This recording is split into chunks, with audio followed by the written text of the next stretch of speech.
اعوذ باللہ من الشیطان الرجیم بسم اللہ الرحمن الرحیم۔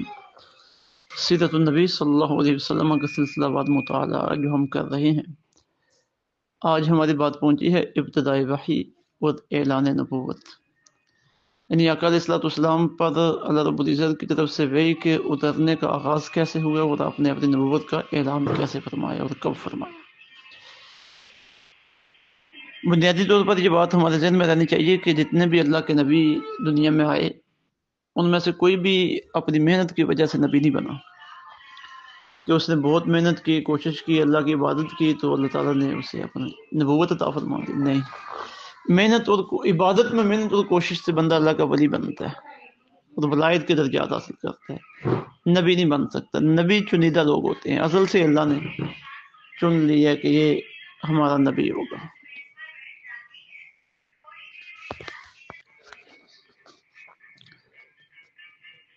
اور نبی پیدائشی نبی ہوتے ہیں، باقی جب اللہ رب العزت چاہے ان پہ اپنا پیغام بھیجے، ان پہ وحی کرے اور وہ اپنی نبوت کا اظہار کر دیں، اسے ہم کہتے ہیں اعلان نبوت یا نبوت کا ملنا۔ سوال، وحی کا مطلب کیا ہے؟ جواب، وحی کا مطلب اللہ تعالیٰ کا فرشتے کے ذریعے یا کسی اور خفیہ طریقے سے نبی تک اپنا پیغام پہنچانا ہے۔ فرشتہ نبی کو آ کے بتاتا ہے کہ آپ اللہ کے نبی ہیں اور یہ پیغام اللہ نے آپ کے لیے بھیجا ہے۔ تو نبی کے اندر اتنی صلاحیت ہوتی ہے کہ وہ فرشتے کو پہچان سکتے ہیں۔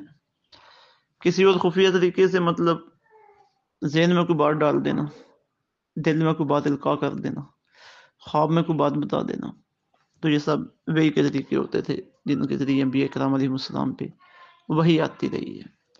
سوال، ہمارے پیارے نبی صلی اللہ علیہ وآلہ وسلم پر وحی کب نازل ہوئی؟ جواب، جب آپ کی عمر 40 سال ہوئی تب آپ پر وحی نازل ہونا شروع ہوئی۔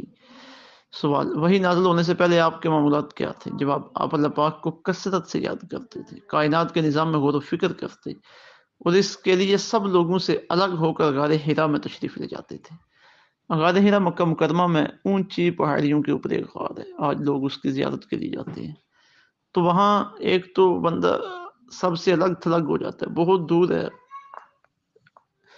اسپیشلی وہاں پہ کسی نے جانا ہوتا تھا اس وقت، اور کون جاتا تھا، کس کا خیال تھا، اور اتنا لمبا سفر، اونچائی والا، بالکل سیدھا اوپر، کیا کام ہوتا تھا کسی کو؟ تو وہاں پہ تنہائی ہوتی تھی۔ آقا علیہ الصلوۃ والسلام اپنے کام کے لیے وہاں پہ جاتے تھے، جا کر اللہ کی عبادت کرتے رہتے، غور و فکر کرتے رہتے کائنات کے نظام میں، کھانے پینے کی چیزیں ساتھ لے جاتے، جب ختم ہوتی کچھ دنوں کے بعد واپس تشریف لے آتے، یا کبھی حضرت خدیجہ الکبریٰ پیچھے جاتی اور یہ چیزیں انہیں مہیا فرماتی۔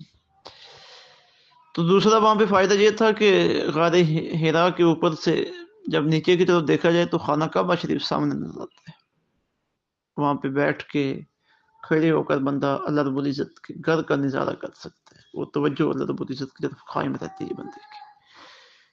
تو آپ غار حرا میں اللہ رب العزت کو یاد کرتے، کائنات کے نظام میں غور و فکر کرتے۔ سوال، آپ صلی اللہ علیہ وآلہ وسلم پر وحی پہنچانے کی ذمہ داری کس فرشتے کی تھی؟ جواب، حضرت جبرائیل علیہ السلام کی۔ سوال، آپ صلی اللہ علیہ وسلم پر نازل ہونے والی وحی کس کتاب میں جمع ہے؟ جواب، قرآن مجید میں۔ سوال، آپ صلی اللہ علیہ وسلم پر پہلی وحی کہاں اور کیا نازل ہوئی؟ جواب، پہلی وحی غار حرا میں آپ پر نازل ہوئی، اس میں سورہ الگ کی 5 آیات تھیں جن میں پڑھنے، لکھنے اور انسان کی تخلیق میں اللہ تعالیٰ کی قدرت اور حکمت کا ذکر ہے۔ سوال، پہلی وحی میں نازل ہونے والی آیات بما ترجمہ سنائیں۔ جواب، اقرأ بسم ربک الذی خلق، خلق الانسان من علق، اقرأ وربک الاکرم الذی علم بالقلم، علم الانسان ما لم یعلم۔ ترجمہ، اپنے رب کے نام سے پڑھو جس نے پیدا کیا، انسان کو خون کے لوتھڑے سے پیدا بنایا، پڑھو اور تمہارا رب ہی سب سے بڑا کریم ہے جس نے قلم سے لکھنا سکھایا، انسان کو وہ کچھ سکھایا جو وہ نہ جانتا تھا۔ یہ آقا علیہ الصلوۃ والسلام کے وحی کے احوال ہے، اور اسی وحی کے بعد آقا علیہ الصلوۃ والسلام نے نبوت کا اظہار کیا، اعلان کیا، اور پھر لوگوں کو تبلیغ کرنا شروع کی۔ اس کے آگے 3 مرحلے ہیں، وہ انشاءاللہ اگلے سبق میں